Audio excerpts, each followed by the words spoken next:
आणि CRPFची मदत भाजपच्या कार्यकर्त्यांना. हे जरी खरं असलं तरी भारतीय जनता पक्ष पश्चिम बंगालमध्ये सत्ता घेताना दिसतो. जे मोदी आणि शहांचं स्वप्न होतं की भारतीय जनता पक्षानं पश्चिम बंगालमध्ये निवडणूक जिंकावी त्यांच्या कारकिर्दीत, ते त्यांचं स्वप्न आता पूर्ण झाल्यामुळे, ते स्वप्न त्यांचं पूर्ण झाल्यामुळे कदाचित मोदी शहा यांचं राष्ट्रीय स्तरावरचं कार्य संपलेलं दिसतं.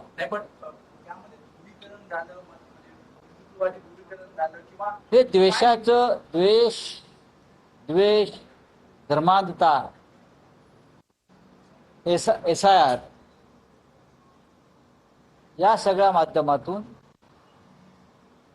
ममता बॅनर्जी यांचा विजय रोखण्यात आला. ममता बॅनर्जी यांचा पराभव अशक्य होता आणि अशक्य आहे.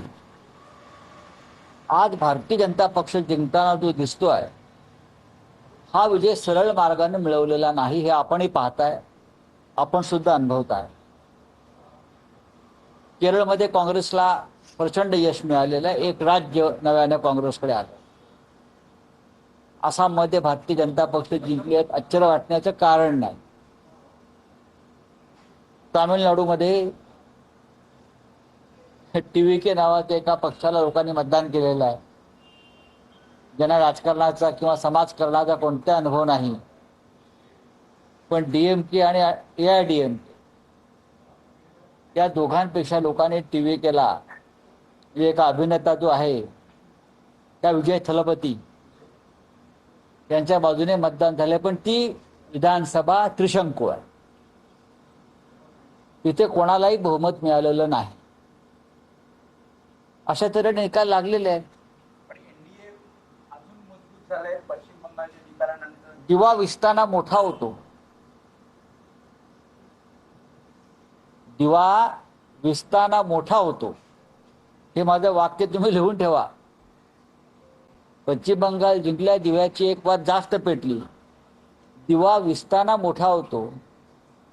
NDAच्या पतनाची ही सुरुवात असं मी मानतो.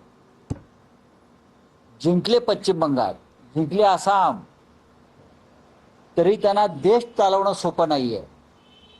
असं काय महान काम केलं NDAने गेल्या वर्षभरामध्ये हे कोणी सांगितलं तर मी त्याचा सत्कार करेन.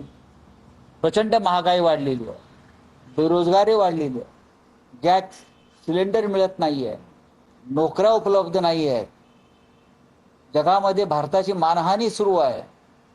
नरेंद्र मोदी प्रधानमंत्र्याची मानहानी सुरू आहे.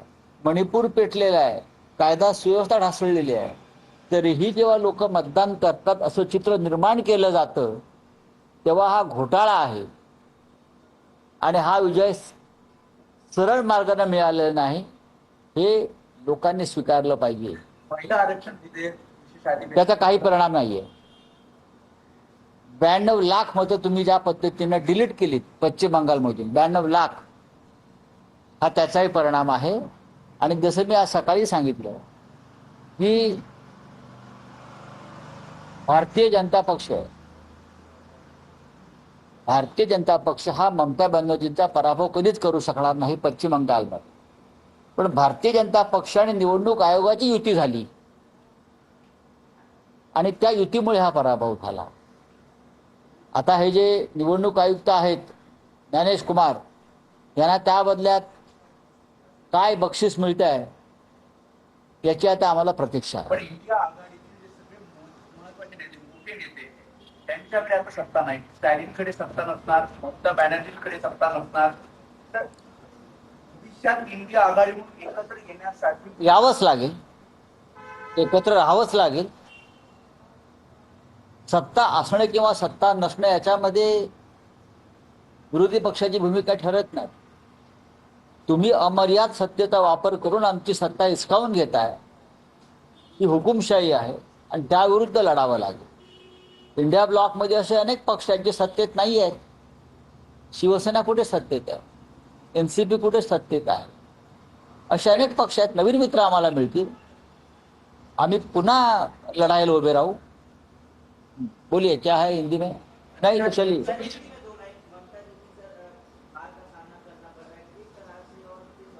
मैं ममता दीदी को पहचानता हूं. चुनाव में हारना और मन से हारना ये दो अलग बातें हैं. ममता दीदी को जिस प्रकार से हराया गया है, भारतीय जनता पार्टी पश्चिम बंगाल में कभी जीत नहीं सकती, कभी नहीं. लेकिन